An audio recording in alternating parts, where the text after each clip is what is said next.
Avvalambor hammaga assalomu alaykum. Bugungi mavzuimiz email marketing. Speaker Xalqaro Nordik Universiteti xalqaro biznes talabasi Recep Turdiyev Resul. Xo'p, email marketing o'zi nima? Email marketing bu bizneslar va tashkilotlar tomonidan o'z mijozlari yoki potensial mijozlari bilan elektron pochta orqali aloqani o'rnatish va rivojlantirish uchun ishlatiladigan marketing strategiyasidir. Email marketingning asosiy maqsadlari: birinchidan, mijozlar bilan aloqani mustahkamlash. Mijozlarga yangiliklar, takliflar yoki mahsulotlar haqida ma'lumot berish orqali ularning e'tiborini jalb qilish. Ikkinchidan, savdo va daromadni oshirish. Mijozlarga maxsus takliflar yoki chegirmalar yuborish orqali sotuvlarni oshirish. Uchinchidan, brendni tanitish. Brend haqida xabardorlikni oshirish va brend imijini yaratish. To'rtinchidan, mijozlarni jalb qilish. Potensial mijozlarga mahsulot yoki xizmatlarni tanishtirish va ularni xarid qilishga undash.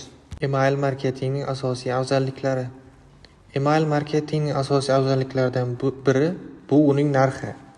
An'anaviy reklama usullariga nisbatan email marketing ko'proq iqtisodiy jihatdan samarali hisoblanadi. Email orqali yuborilgan xabarlar orqali kompaniyalar katta auditoriyaga tez va arzon narxda yetib borishlari mumkin. Bu ayniqsa kichik va o'rta bizneslar uchun juda muhimdir. Endi email marketing statistikasi bilan tanishib chiqamiz. 2026-yilga kelib elektron pochta foydalanuvchilari soni 4,73 milliardga yetishi kutilmoqda. O'rtacha mutaxassislar kuniga 15 marta yoki har 37 daqiqada o'z elektron pochtalarini tekshiradilar. 2024-yilda kompaniyalar kuniga o'rtacha 361 milliarddan ortiq elektron pochta xabarlarini yuborishlari kutilgan. 2027-yilga kelib butun dunyo bo'ylab elektron pochta marketing daromadi 17,9 milliard dollarga yetishi kutilmoqda.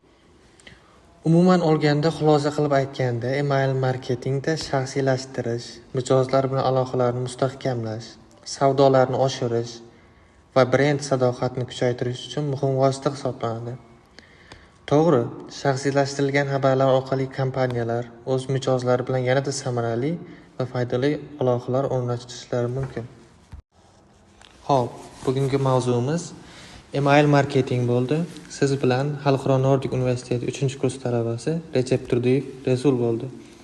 Prezentatsiyamiz orqali sizga biroz bilim ulashgan bo'lsak, xursandmiz. E'tiboringiz uchun rahmat.